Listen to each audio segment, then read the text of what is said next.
सब झूठ बता लाइफ में, यहाँ तक के तहार मंगलसूत्र, तहार कुमकुम, तहार प्यार भी तो हमार प्यार दिखावा ना,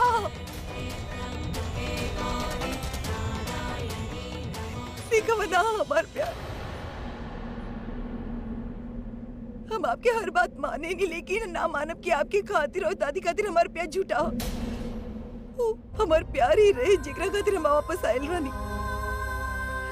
हम आपके बिना ना रह सके नहीं, आपके बिना हमार कोनो अस्तित्व, कोनो वजूद ही ना बा। और ऐसे ना बा कि आपसे दूर जाके हम ये बात सीखले बानी। आपसे दूर जाके हम इतना ही सीखले बानी कि जो इंसान जितना कामयाब होकेला ना, ओकर दुश्मन उतने ही बढ़ जाएले। और वही दुश्मन से बचावे खातिर हम वापस आयल रहनी। आप ही के घर में एक इंसान आपसे बदला लेवे चाहत रहले, एक आपके बर्बाद करल चाहत रहे, एक आपके पैसा हत्यावल चाहत रहे, और एक हम दोनों के अलग करल चाहत रहे।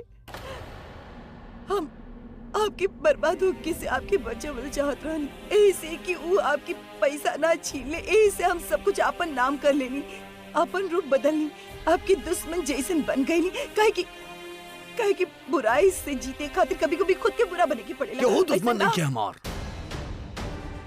हमरा लाइफ में सिर्फ फैमिली, फ्रेंड्स और फैंस बाड़े। हम अपन लाइफ में सिर्फ प्यार कमीले बानी, और दुश्मन का हो खिलाई तो हमके पता भी ना रहे। लेकिन जब से तू हमरा लाइफ में आइल बाड़ू, तब से हमके दुश्मन शब्द के मतलब पता चलल। और तू अब भी कहानी बनावा तारू। तू वापस ई खातिर आइलू काहे कि तोहरा ऐसो आराम की आदत पड़ गई रहे ना। जौन लाइफस्टाइल तोहरा के हमरा साथे मिले, तू ओकरा छोड़े ना चाहत रहलू, और फिर तू उसे ज्यादा सोचलू ना। तू वो लाइफस्टाइल खातिर केहू पे डिपेंडेंट ना होके चाहत रहलू, केहू के सामने हाथ ना फैलावे चाहत रहलू ना। ऐसे ना हो, हम उस चीज के बिना जी सकेली, जिकरा बिना ना जी सकेली, वो बानी आप। इससे हम आपकी तकलीफ में आपके साथ बुरा होतना देख सकेनी। तू अपनी एक्टिंग बंद करा। तारा रोए धोए से झूठ सच में ना बदल जाई। प्यार सब कुछ बदल सकेला। पूरे सोच के साथ, पूरे उम्मीद के साथ हम वो घर में आए रहने की, हमने की प्यार, हमने की जिंदगी बदल दी, जिकरा आपके दुश्मन की नजर लग गई। तोहरा समझ में काहे नहीं किया? अब आपकी हमारी बात सुने की पड़ी। हम आपके सब कुछ बताए शुरू से, कहे कि हमके एक एक दिन याद बा।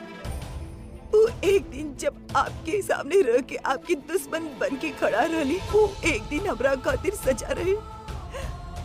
जब हमकी सारा सच्चाई बता रहे, लेकिन हम आपकी बता ना सकत रही।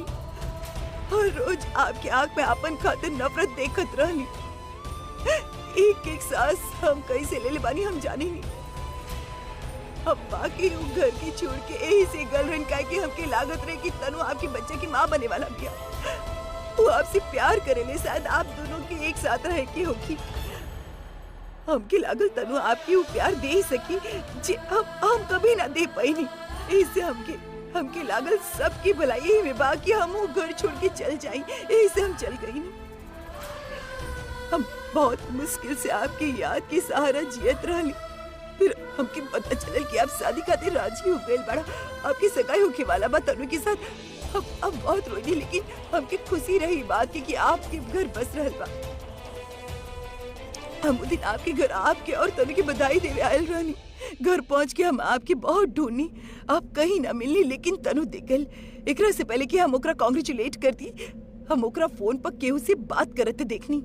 हाँ हम जानी ले कि अभी बच्चा के सच्चाई न जाने ले, पर तू जाने ला ना कि अभी हमरा से प्यार करेला। हमने दोनों शादी करे वाला बनी, तो का फर्क पड़ला कि बच्चा हाबी के हकी तोहार।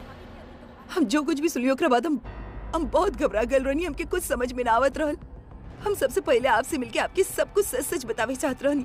आपकी ढूंढे हम आपके ऑफिस पहुंचनी, पर वहाँ पर भी केबिन में आपकी जगह केहू और रहल। हाँ, हम उनके ऑफिस में बने, और अब धीरे धीरे आपके मदद से हम उनका नाम के मिट्टी में मिला दे।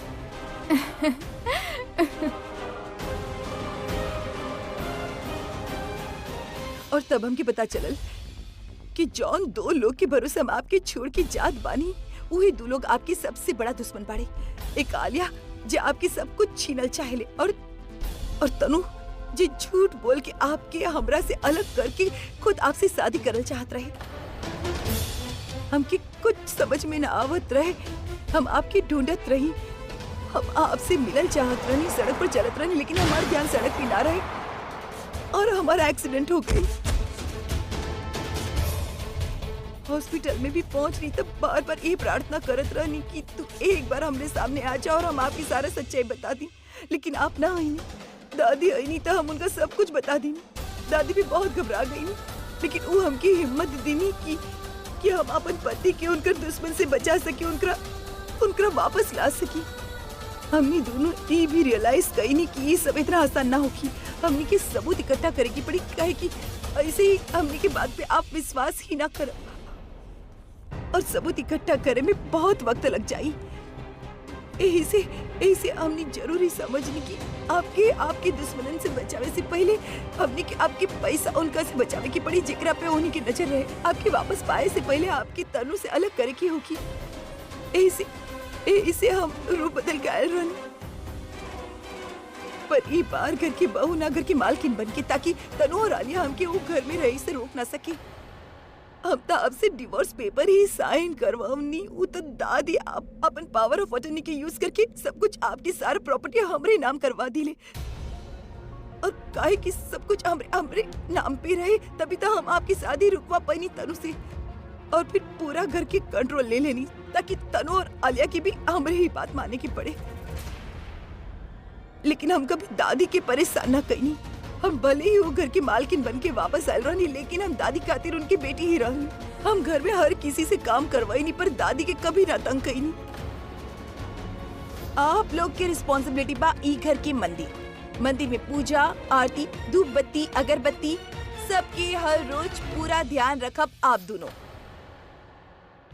और दादी परिवार के साथ रहे के बावजूद भी हमेशा हमारे साथ देत रहनी। इस सब में पूरब भी हमार पूरा साथ दिले। वो भी बहुत कोशिश कैले कि तनु की सच्चाई आपके सामने आ जाए।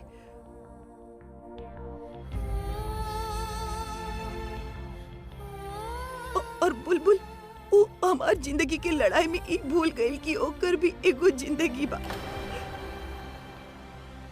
आलिया की सच्चाई सामने लावे खातिर वो अपन जान ही गवा दिले। बुलबुल की मौत हमरा खातिर बहुत बड़ा सदमा रहे। हम ये सब खत्म करल चाहत रहली। हमके ई लागल रहल कि हम अपन खुशी खातिर अपन लोग की चोट पहुंचा रहल बानी। का फायदा ई लड़ाई के?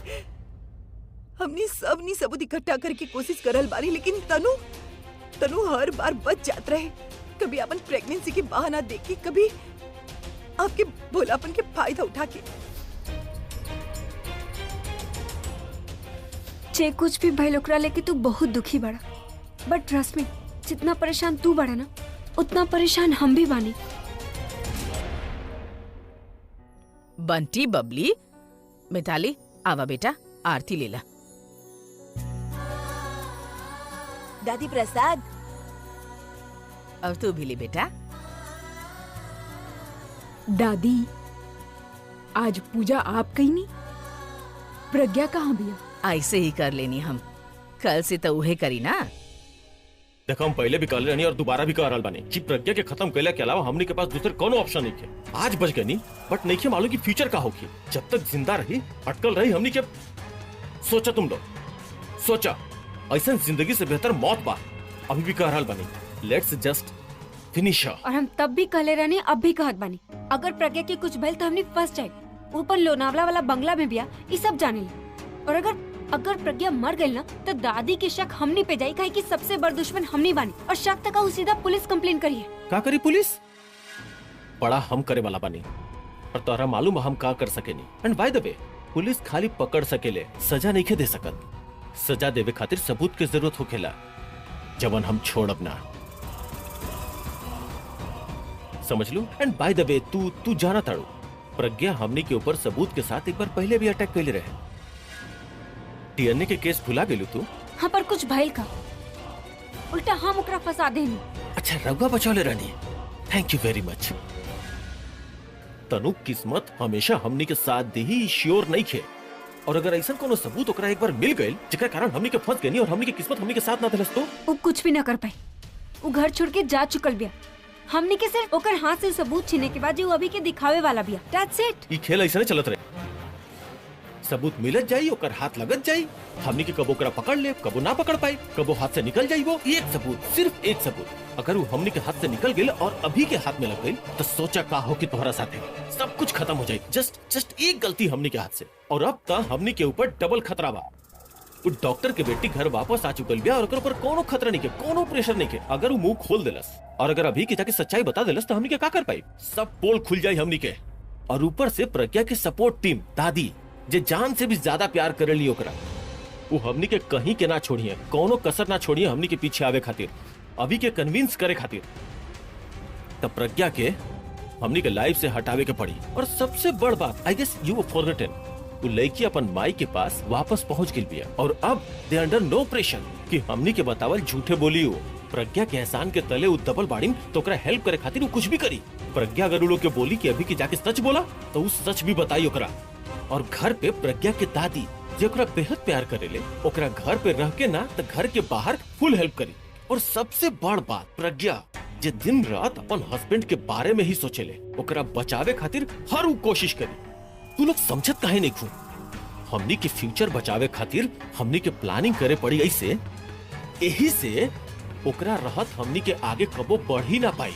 और आगे बढ़े के बाद तो प्रज्ञा जी के रास्ता से हटावे के पड़ी। तो एक के रास्ता बा के ओकरा मारता, समझ लू, ओकरा मार डाला। ई प्रज्ञा के रास्ता से हटाए के ही पड़ी। ई प्रज्ञा हमनी के रास्ता के कांटा ना बल्कि हमनी के पैर पे बंधल उ पत्थर बन गइल बा, जेकरा वजह से हमनी आगे ना बढ़ पा रहल बानी। थिंक अबाउट इट गाइस, हमनी बिल्कुल उहे पर खड़ा बानी जहाँ हमनी 6 महीना पहले रहे, फाइटिंग विद ईच अदर। लेकिन अब ना, अगर वो बाहर ना निकलल ना तनु तो तू अभिषेक मेहरा से कभी शादी ना कर पाईबू और तू कंपनी के कभी भी सीईओ ना बन पाईबा और हम उ घर में वापस ना घुस पाई। यही से उ प्रज्ञा के हमनी के लाइफ से परमानेंटली बाहर होखल बहुत ज्यादा जरूरी बा। जस्ट डू इट, किल हर। पर ध्यान रहे, ई काम एक मर्डर ना बल्कि एक्सीडेंट लगे के चाहिए। और जैसन कि तू कहला कि ई काम में तू बहुत माहिर बाड़ा, तो ध्यान रहे हमनी में से केहू के ऊपर शक ना होके के चाहिए और ना ही कोनो क्लू केहू के पास छूटे के चाहिए। डोंट वरी आलिया, अच्छा तरह से जानत आने की काम कैसे करे के बा। प्रज्ञा के ऐसा मारा कि न घर वाला हमने के ऊपर उंगली उठा पाई है, न कानून के हाथ हमनी तक पहुंच पाई। फिर हमके लागल कि तनु के सच्चाई सामने लावे की एक और तरीका बा। अगर हम कुछ ऐसा करी जेकरा से तनु खुद ब खुद अपन सच्चाई आपके आके बता दे तो शायद आपकी यकीन हो जाई। तब हम रोनी की मदद लेनी, हमनी पास सब सबूत आगल रहे। तनु अपन मुंह सब कुछ कन्फेस कर ले रहे, कैसे वो झूठ बोले, कैसे ये बचन निखिल के बा। लेकिन पता न कैसे एन मौका पर ओनी के हमनी के प्लान के पता चल गल और ओनी के सबूत ही तोड़ दिले। ओनी के प्लान के पता तो चलल ही, ऊपर से तनु के भी पता चल गल कि हम वापस आपके पैसा खातिर ना आपके खातिर आइल बानी।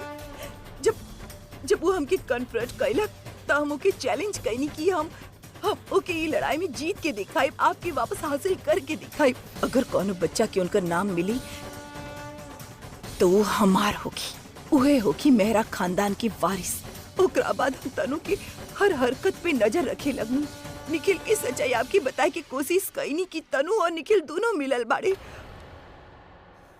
और वो निखिल के सच्चाई आपकी पता चल भी जाइत, कहे कि माँ के भी सब पता चल गल रहे। माँ ही सब आपके बतावे आवत रही, लेकिन वो निखिल माँ के किडनैप कर लीले और माँ के जोन एक्सीडेंट भल रहे ना वो भी निखिल ही करवाइले रहे।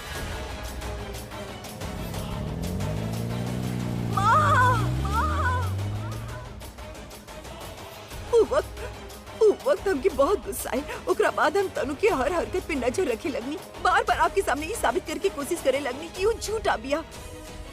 वो पता न कैसे हमेशा आपके कन्विंस कर लेते रहे कि वो सच बोल रहा बिया और हमके कुछ और ना सुने के बा। अगर तू सच बोला तारू तो ये बात तू हमके पहले काहे ना बतैलू? काहे ना बतैलू कि तनु झूठ बोला तारी? कैसे बताई? आप हमारी यकीन कर ली थी। हम इतना बार हिम्मत कहीं कि आपके आगे सब कुछ सच बता दी, लेकिन जब वो बच्चा खातिर आपकी प्यार देखत रही ना तो हमारा सारा हिम्मत टूट जात रहे। कभी कभी तो हमके ऐसा लगेला कि अगर तनु भी आके आपके बताई कि वो बच्चा आपकी ना तब भी आप ना मानब। हम बतावे की कोशिश भी कईनी। हम लेके आयल रहनी ना डीएनए रिपोर्ट, ओकरा पर भी आपके विश्वास ना भइल। आपके तनु के झूठा रिपोर्ट पर विश्वास भइल। काहे कि आप खुद ना मानना चाहत रहनी कि वो बच्चा आपके ना हो। और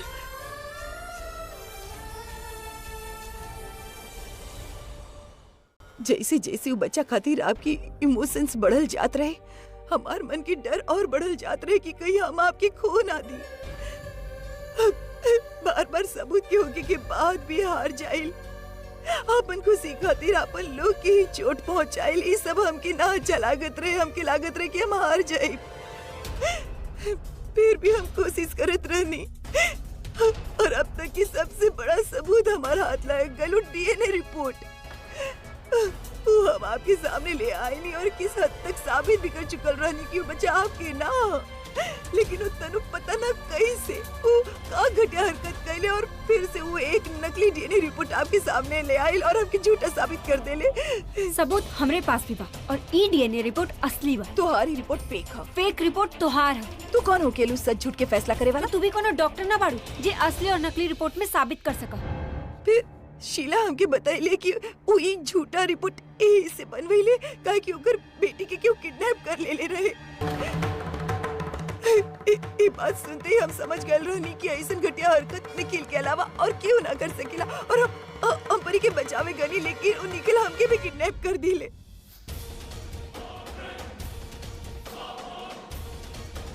बाकी डिवोर्स पेपर तो तू अपना घर से भिजवा रहलू ना। हम घर भी ना रहनी। अब एक बार ना सोचनी कि आपसे बिना बात कर, आपसे मिलल बिना हम आपकी डिवोर्स काहे देब। हम वो डिवोर्स पेपर मजबूरी में साइन कैले रहनी काहे कि निखिल हमसे कहले रहे कि अगर हम वो पेपर्स ना साइन कईनी तो परी के मार दी। हमरे पास और कोई रास्ता न रहे उन्हीं के माँ की दादी के सबके धमकावे कि अगर वो लोग पेपर्स आपके पास ना ले जाइए तो वो लोग हम के मार दिए। काहे कि वो तनु के पता रहे कि अगर हमारे घर से वो डिवोर्स पेपर आपके पास लाई तो आपके यकीन हो जाए कि ये हम ही भेजले बानी। जिंदगी भर कोनो खुशी त तू ओके ना दे पाई, कम से कम तलाक ही दे दा ताकि ओकर जान त छूटे। हमके लागल कि आप वो डिवोर्स पेपर पे साइन ना करब, चाहे कुछ भी हो जाए।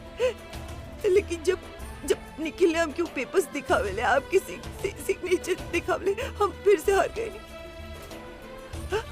हमके लागल सब खत्म हो गया। हम आपके हमेशा खातिर खो देनी, लेकिन फिर भी एक आखिरी कोशिश कईनी। वो गुंडा लोग के फोन से आपके फोन कईनी।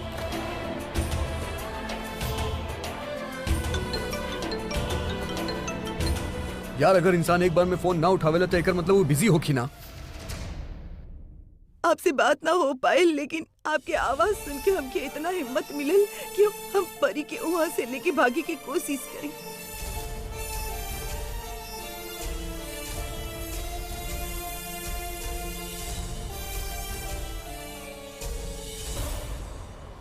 पर हम वहाँ से भागे की कोशिश करनी और कामयाबी हो गई। ओकरा बाद तो आप सब कुछ जानी। फिर निखिल और तनु मिलके हमके मारे की कोशिश कैली, जिकरा में उनकर खुद के एक्सीडेंट हो गया और बच्चा मर गई। और फिर हम तनु के हॉस्पिटल लेके गई।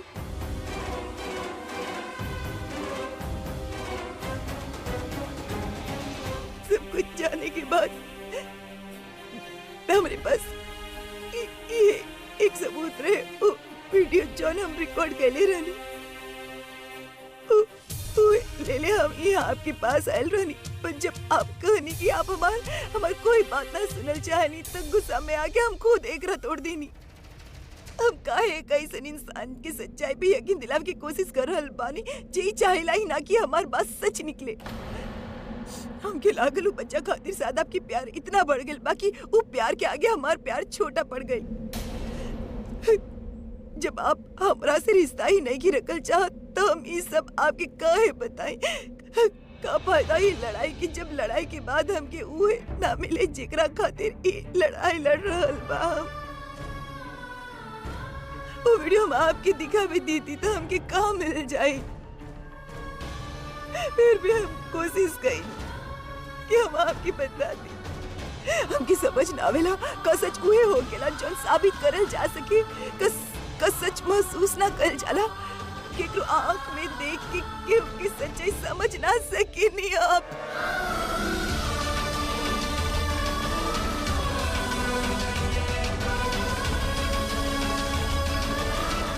हमके ई ना समझ में आवता कि का सच होकेला जे हमनी साबित कर सकी, का सच महसूस ना करल जा सकत, क्योंकि आंख में देख के ओकर सच्चाई समझ ना सकेले आप। हमके ई बात के हमेशा अफसोस रही कि वो तनु की झूठ आपके सामने ना ले आ पाई। थोड़ा सी जी तसल्ली बा वही बात की कि दूको ऐसा इंसान जिकर सच्चाई आपके ना बता रहे हो आपके हम बताते नहीं। एगो राज भैया,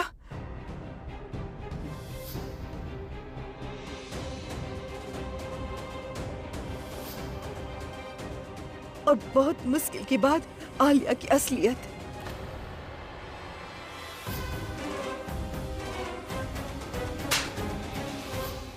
कितना अजीब बात बना, आपके अपनन की असलियत हम आपके सामने ले आईली, लेकिन वो जे आपकी रही ना ओकर सच्चाई हम आपके बताना पाई।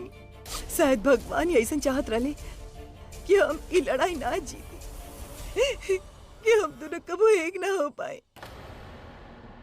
शायद उनके लागत है कि हम दोनों एक दूसरे से अलग रह के ही खुश रह। खैर जी मिलवलक उहे अलग कर दिलक, उसे हम का शिकायत करी।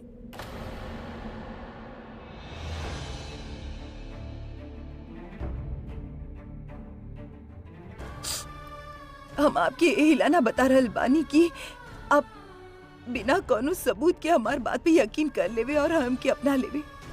ओकर तो शायद उम्मीद ही ना बचल, लेकिन उतनी के मतलब नहीं है। अगर आप ऐसा कैला ना तो बहुत उनकी सच्चाई पर से विश्वास उठ जाई, दादी की दुआ बेकार हो जाई, हमार बुलबुल के मौत जाया हो जाई। प्लीज प्लीज ऐसा मत करो please.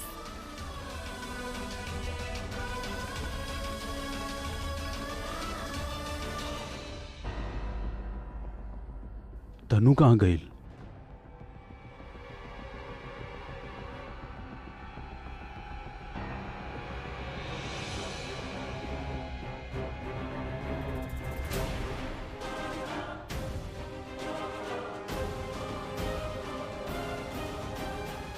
Alia, I think you are right. हमने के पास प्रज्ञा के मारे के अलावा और कोनो ऑप्शन ही ना बा। थैंक गॉड ये बात तारे समझ में आ गई तनु। अगर ना भी होत ना तब वो हम और निखिल इहे करते। वैसे तो के पता भाई निखिल करे का वाला बा? आई मीन कैसी प्रज्ञा के मारी? वो कुछ तो सोच ली बा, बट डिटेल में ना बतावला। तारे आवे से पहले हमके यही बारे में कुछ बतावत रहे कि वो प्रज्ञा के गाड़ी के साथ कुछ करे वाला है।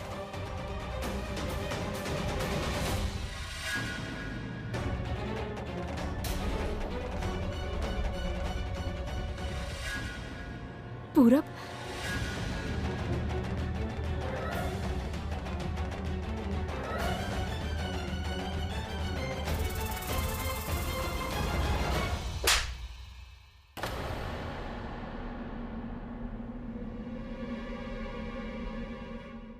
हमके लागल के अपन परिवार से इतना दूर रहे के बाद शायद तू बदल जाइबू, अपन भाई की नफरत सहे के बाद शायद तू शांत हो जाइबू, बट हम गलत रहनी। हम तो भूल ही गए रहनी कि आलिया मेरा तो कबू बदल ही ना सकत। तू जैसन रहलू तू वैसन ही रहबू। इंडिया वापस आए के बाद एक बार भी केहू से बात करे की कोशिश कैलू? घर पे केहू से मिले की कोशिश कैलू? दादी से बात करे की कोशिश कैलू? नहीं खे ना, एकरा से मिले आयलू और प्लानिंग कर रहल बाड़ू की प्रज्ञा के कैसे मारी। पहले बुलबुल के मारलू और अब प्रज्ञा दी के मारे चाहत बाड़ू। और उस दिन तू रोवत रहलू ना अपन बच्चा के लेके। तनु तू जाने लू हम तो उसे कितना नफरत करी ले। यू नो ना, I really really really hate you. हमके लागल कुछ भी हो जावे पर तोहार बच्चा ना मरत। But I was wrong. हमके बुरा लगे के ही ना चाहत रहे। इनफैक्ट आज हम सोचत बानी कि जे भइल वो अच्छा खातिर भइल। भगवान अच्छा कहले कि तोहरे गोद से बच्चा निकाल के वो अपन पास रख लेले। काहे कि तोहरे जैसा औरत जे अपन मकसद पूरा करे खातिर कुछ भी कर सकेले ना, वो अपन बच्चा के जान भी ले सकेले। और वो दिन तू डॉक्टर शीला की बच्ची के किडनैप करे के प्लान करेलू और आज प्रज्ञा दी के मारे के प्लान कर रहल बाड़ू। अरे जॉन प्रज्ञा तोहरे बच्चे के बचावत रहे, तोहार जान बचावत रहे, तू ओकर जान लेवे चाहत बाड़ू। और तू सगी बहन बाड़ू ना तू अभी के, एक एक खून के बाड़ू, दोनों भाई बहन बाड़ू, बट ओकर 1% अच्छाई भी तोहरे अंदर काहे ना आ रहल बा? पहले आपन रिश्ता अपन भाई के साथ तोड़ी लो, फिर ओकरे बाद ओकर रिश्ता ई औरत के साथ ओकर रिश्ता जोड़े जा रहल बाड़ू। तू जाने लू इयो से प्यार ना करे ले, जिंदगी भर धोखा देते आ रहल बिया ओके, और अभी भी धोखा ही दे रहल बिया। बट यू नो व्हाट, तू दोनों एक बात भूल रहल बड़ा। तू दोनों आज तक जैसे भी रिश्ता जोड़ ले बाड़ा ना, ओके हमेशा धोखा ही देला। तो तू दोनों केहू और के सगा ना हो पाइलू, तब तो एक दूसरा के का सगा होगू। तू दोनों के दिमाग में कबू ना कबू ई बात तो आयल ही होगी कि एक बार केहू के काम हो जाए तो ओकरे बाद दूसरा के पत्ता कट का तनु। बट ऑब्वियसली हम यहाँ तू दोनों के फिकर करे के आयल ही ना बानी।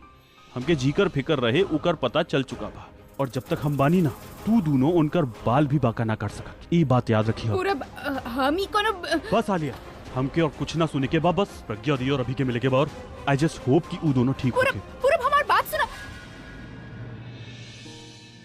हम बस यही कह चाहत बानी कि जैसे हमरे हर बात मना कैले पे भी आपके एहसास हो गल रहे ना कि हम आज भी आपसे प्यार करेनी, बस वही तरह अब कहे ना महसूस करत कि हम आपसे सच बोल रहल बानी।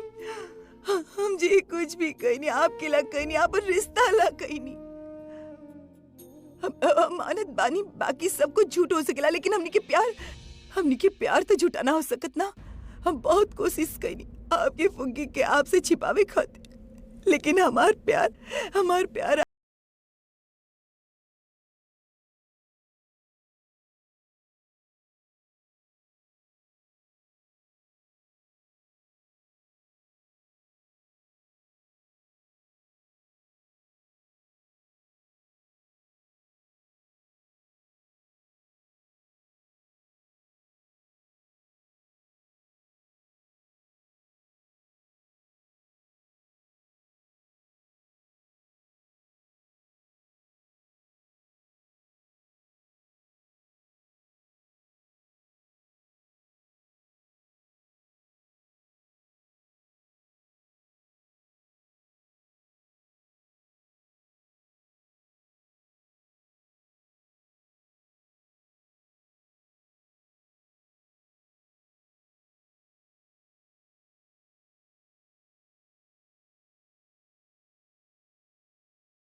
अब कह कि हम आपसे इतना झूठ बोलने की में आपके हमारे सच्चाई नजर ही ना रहा।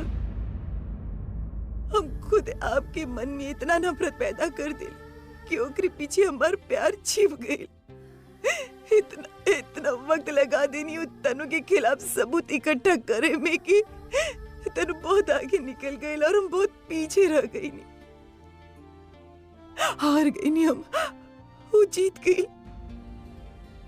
हमारे पास कोनो सबूत ना बा, कोनो गवाह ना। हम बस आप एक बार बस पूरब से बात करें ना।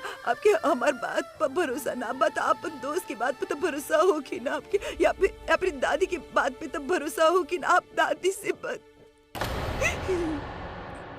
हमके कुछ समझ ना आ रहा बा। हम क्या करें?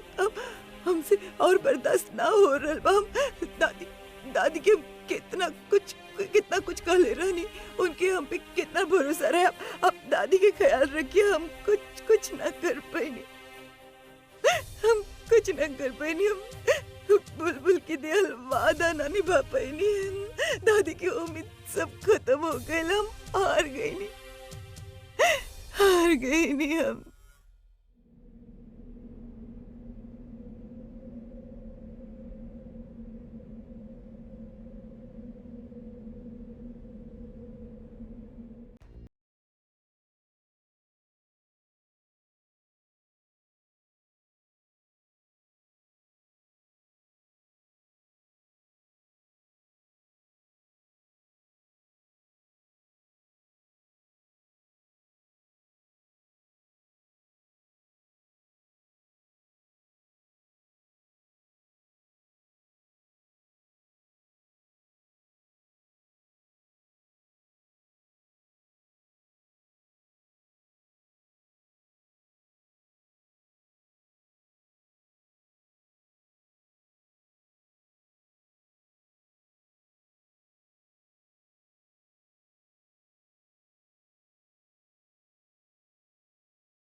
आपके हम ना आपके कुछ ना सुने के बा हमरा के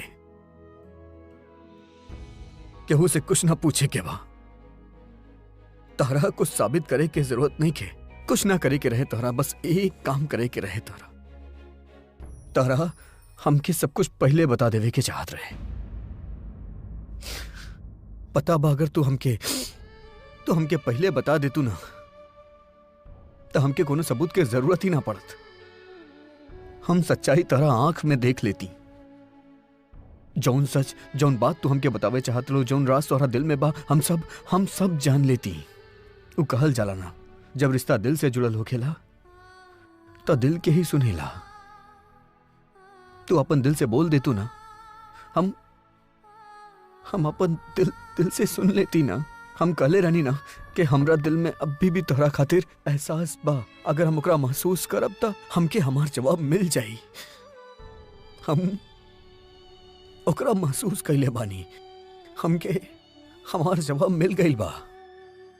अब तोहरा कुछो कहे के जरूरत नहीं खे। और तहार बहुत आंसू सब बतावत बा। तहार आंख से तहार दिल के बात पता चलत बा। तहार दिल के धड़कन, तेज सांस, कांपत हाथ, कांपत हवा से हमके पता चलत बा कि तू जौन बोला तारू सच बोला तारू। आज अगर तू हमके ये वीडियो दिखा देतू ना तो हम एकरा पे भरोसा ना करती। हम कहती कि फेक बा। बाकी तू जौन बोला तारू बात के हम कैसे झुटला सकेली। तहारी आवाज में हम वो तकलीफ के महसूस कर सकेली जौन तू हमरा खातिर सहले बाड़ू। हम उस सब बात के कैसे झुटला सकेली पता बा। आज तू हमरा के वैसे दिखा तारू जैसे हमार फुक्की दिखात रही, मोट मोट चश्मा के साथ। आज नजर के चश्मा नहीं खे, लेकिन तहार आंख में दिख के हम तहरा दिल के गहराई तक जा सकेली। पता बा जौन बात और इंसिडेंट तो हमरा के बतैलू ना, ओकर क्ल्यूज हमरा सामने ही रहे। हमार ध्यान गईल रहे ओकरा पे। हमके लागल कि कुछ गलत बा। सब कुछ एगो शॉर्ट पजल की तरह हमरा सामने रहे, लेकिन हम कुछ देख ही ना पैनी। हमके कई बार लागल के तनु और निखिल हमरा साथे गलत करता रहे। हम पूरब के भी बतैली कि ऊ निखिल पे नजर रखे। और अब जब तू हमके ये सारा बात बतैले बाड़ू ना, अब हमके समझ में आवत बा के काहे तनु बार बार पेट दर्द के ड्रामा करत रहली, काहे निखिल बहाना ढूंढत रहे हमनी के घर में आवे के। हमके सारा जवाब मिल गई, हमके सब कुछ मिल गई। हमके हमार फुग्गी मिल गई।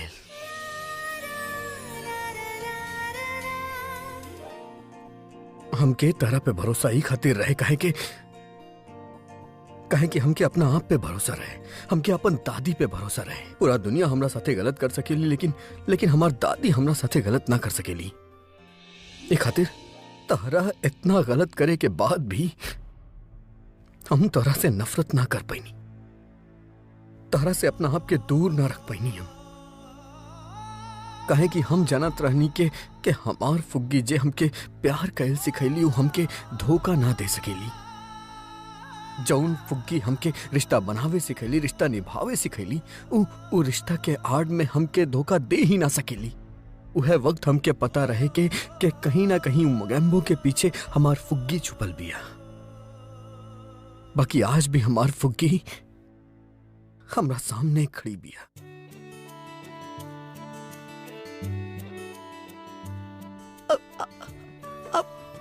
वाकई हम पे भरोसा करेली। आपके हम पे यकीन बा। हमके यकीन ना हो रहा। आप हमार कसम खा के बोला कि आपके हमार बात पे भरोसा बा। जे लोग झूठ बोले लेना उनकरा कसम खाए के जरूरत पड़ेला। कसम वो खाए ले जे सच ना कह पावेले। जौना तरह तारा आपन बात कहे खातिर कौनो सबूत के जरूरत नहीं खे, उहे तरह हमके अपन बात करे खातिर कौनो कसम के जरूरत नहीं खे। मतलब आपके हमरा पे भरोसा बा। बिना पूरब से बात कर ले या दादी से पूछ ले, बिना आपके हमार बात पे यकीन बा। आप वापस तनु की बात में तो ना आ जाइए ना उस अगर सबूत लेके आयल कि वो सच्चा बा और हम झूठा बानी ताप होकर बात में ना आइए ना। फिर भी ना आई बा। कबो हमके छोड़ के तो ना चाहिए, हमेशा हमारे साथ रहिए।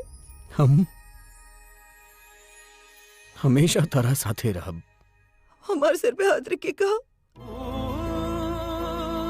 मेरी जान है, तू मेरा अरमान है, तू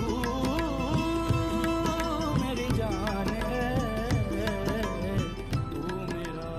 हम कबो तारा के छोड़ के ना जाइब, हमेशा तारा साथे रहब।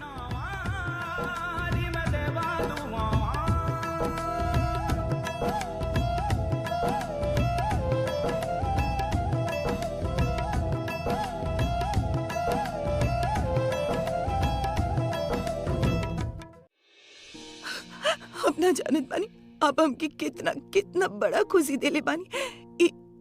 एक बल्ला हमार वो दिन भुला देलक जे हम आपके बिना गुजरली, और तकलीफ भुला गइल बानी जे हम ई लड़ाई में सहनी। आपके पता हमार माँ कितना खुश हुई है, हमार माँ की हर दुआ कबूल हो गई, दादी की अरदास पूरा हो गई। और अब ठीक कर रही, हम बहुत गलत कर ले रही, हमके बहुत पहले आपके सब कुछ बता देवे चाहत रहे, खुद बनना था अपन प्यार पे तो भरोसा करे की चाहत रहे कि आप हम पे यकीन करा ना करा, लेकिन हमारे प्यार पे जरूर यकीन करब। सब कुछ आपसे छिपावत रहनी, यहाँ तक कि हमारा आंसू भी कबो रोने भी ना किला में। लेकिन हमार बात के यकीन करा, हम सिर्फ आपके हिलाना बतावल रहनी कि हमके डर है कि आपकी खोवे की, हमके लागल कि कहीं आप हमसे इतना दूर ना चल जा कि कहीं हम आप तक पहुंच ही ना पाई। बस एला आपके कुछ ना बता पावत रहनी, लेकिन हम भगवान से हर रोज प्रार्थना करत रहनी कि ये दिन खातिर, और देख आज ये दिन आ गया, आपके हमार बात पे यकीन बा। पता बा दादी ठीक कहेली कि रिश्ता के बनाए रखे खातिर ना साथ रहे ना साथ निभावल जरूरी हो खेला। और कभी कभी हमने जकरा से सबसे ज्यादा प्यार करेली ना, हमनी के वजह से दूर जाए के पड़ेला। बाकी दो इंसान के दूरी ना ये बतावेला कि वो दोनों के बीच में कितना प्यार बा। हमके ये बात के अफसोस नहीं कि तोहरा अपन बात बतावे में इतना देर कर देलू, काहे कि हमनी दोनों एक दूसरे से जितना दूर रहनी ना, अब उतने ही पास रह। हमके सबसे बड़ खुशी मिल गई, हमके हमार फुग्गी मिल गई और तरह के हम मिल गई।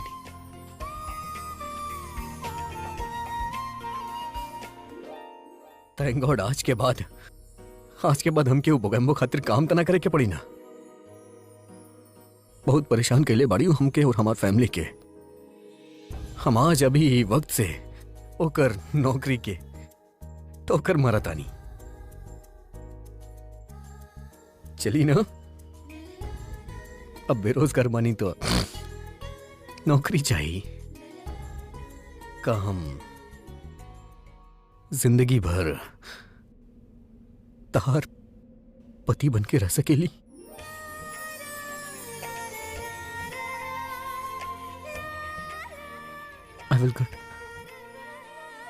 I will be because I love you. I love you too.